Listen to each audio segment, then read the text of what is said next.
Class में हम लोग रासायनिक गतिकी चैप्टर के अंतर्गत रासायनिक प्रतिक्रिया का वर्गीकरण यानी क्लासिफिकेशन ऑफ केमिकल रिएक्शन पढ़ेंगे।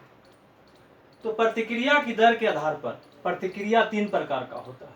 तीव्र प्रतिक्रिया यानी फास्ट रिएक्शन, अति मंद प्रतिक्रिया यानी वेरी स्लो रिएक्शन और मंद प्रतिक्रिया यानी मॉडरेट रिएक्शन।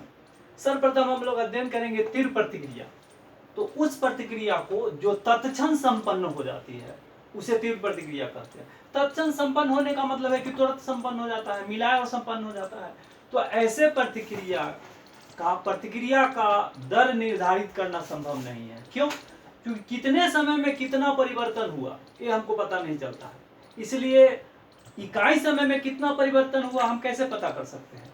इसलिए तीव्र प्रतिक्रिया की दर निर्धारित करना संभव नहीं है। अब है कि कौन प्रतिक्रिया तीव्र प्रतिक्रिया होता है। तो प्रबल अम्ल एवं प्रबल क्षार, स्ट्रॉन्ग एसिड एवं स्ट्रॉन्ग बेस के बीच होने वाली प्रतिक्रिया तीव्र प्रतिक्रिया होती है।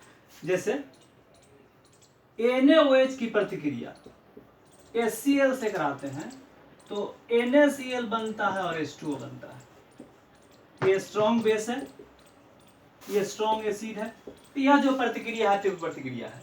अब है कि स्ट्रॉन्ग एसिड है क्या। तो acid switch are highly reactive, अम्ल जो अत्यधिक क्रियाशील होता है, जलीय विलयन में H+ आसानी से उत्पन्न करता है, प्रबल अम्ल कहते हैं। समान तौर पर HClO4, H2SO4, HNO3,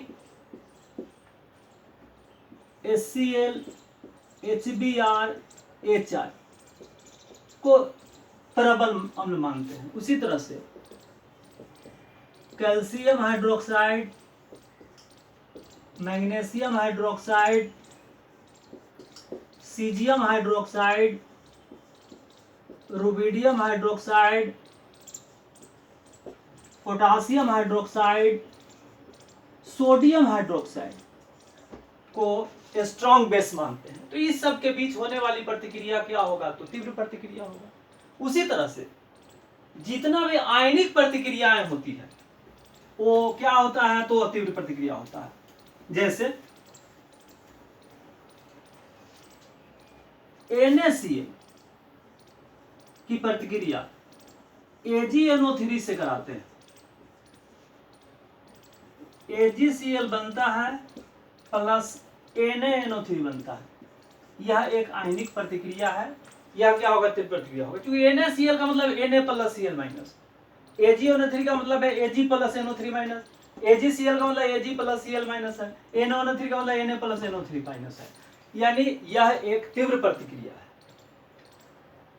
तीव्र प्रतिक्रिया के सक्रियण ऊर्जा का मान अत्यंत कम होता है। तो बात है कि सक्रियण ऊर्जा होता क्या है।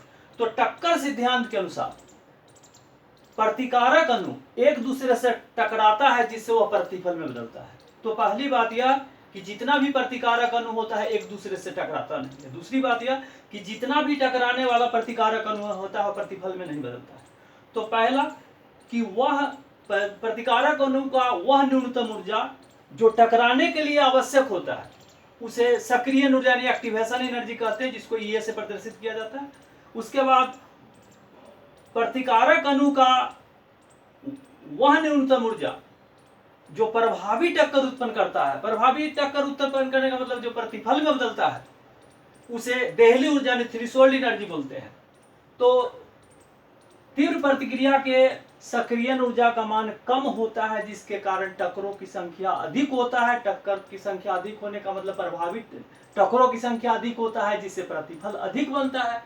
तो अधिक बनता है तो प्रतिक्रिया की दर क्या होता है? तेज होता है। उसके बाद है कि अति मंद प्रतिक्रिया। उस रासायनिक प्रतिक्रिया को जिसे संपन्न होने में महीनों या वर्षों लगता है उसे अति मंद प्रतिक्रिया कहते हैं। जैसे लोहा में जंग लगना है। ये लोहा में जंग लगना होता क्या है?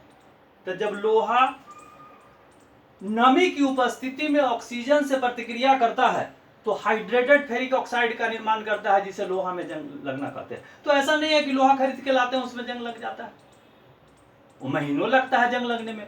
लेड एसीटेट पेंट का काला होना, वो लेड एसीटेट पेंट क्या होता है कि शाइनिंग बढ़ाने के लिए लेड एसीटेट का इस्तेमाल होता है, लेकिन वह वायुमंडलीय ऑक्सीजन से ऑक्सीकृत होकर लेड ऑक्साइड में बदल जाता है, जिसका रंग काला होता है, जिसके चलते दीवार काला हो जाता है। तो ऐसा तो नहीं है कि एक तरफ से पोचारा करते जाते हैं दूसरे तरफ से काला होते जाता है। इसका मतलब है कि लेड एसीटेट को काला होने में बरसों लगता है। तो इसका मतलब है कि यह जो प्रतिक्रिया है अतिमंद प्रतिक्रिया है। जीवन चक्र में परिवर्तन है, मिट्टी क्षरण है, या कोई कोरोजन है, जैसे कोरोजन मूर्ति का कोरोजन होता है, जैसे मूर्ति का कोरोजन जैसे कोई मूर्ति है बाहर में है, एसिड रेन होता है। एसिड रेन का मतलब है कि सल्फर डाइऑक्साइड है जल से प्रतिक्रिया करके सल्फ्यूरिक अम्ल बनाता है। कोई स्टैचू है जैसे वो संगमरमर का बना हुआ है, तो संगमरमर जब H2SO4 से प्रतिक्रिया करता है तो जिसके चलते उसमें कोरोजन होता है। तो ऐसा तो नहीं है कि मूर्ति लगता है उसमें कोरोजन होने लगता है। तो यह सब जो प्रतिक्रिया अतिमंद प्रतिक्रिया होता है, और इसके अतिमंद प्रतिक्रिया के सक्रियण ऊर्जा का मान क्या होता है कि अधिक होता है। उसके बाद है मंद प्रतिक्रिया। अति तीव्र प्रतिक्रिया एवं तीव्र प्रतिक्रिया एवं अति मंद प्रतिक्रिया के बीच होने वाली प्रतिक्रिया को मंद प्रतिक्रिया कहते हैं, मॉडरेटली रिएक्शन कहते हैं। इसका दर निर्धारित किया जा सकता है, जैसे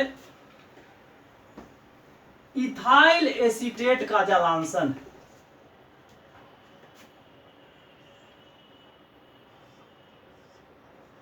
CH3 COO CH2 CH3,